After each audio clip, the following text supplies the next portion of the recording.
Cheekwee! My name is Una and I'm here in Opus II in the city centre in Galway. So this is the feadóg de brass.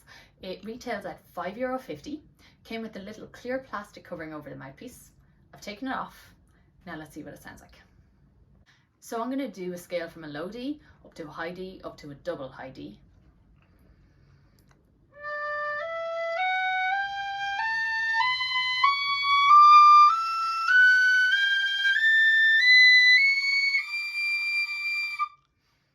Now I'm going to try playing the legacy jig.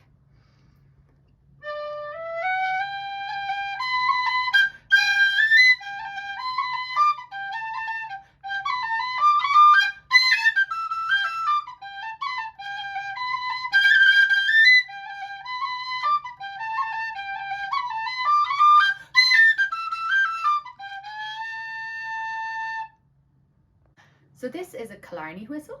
It retails at €80. So here is a scale from low D up to double high D.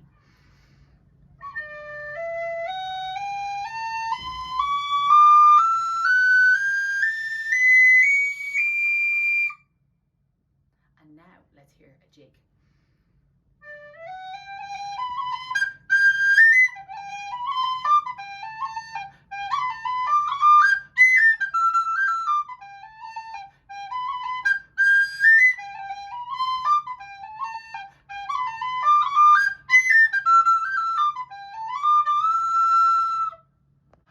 I hope that was helpful. Have a listen, tell me what you think, and tell me what one you decided to buy to start your tin whistle journey.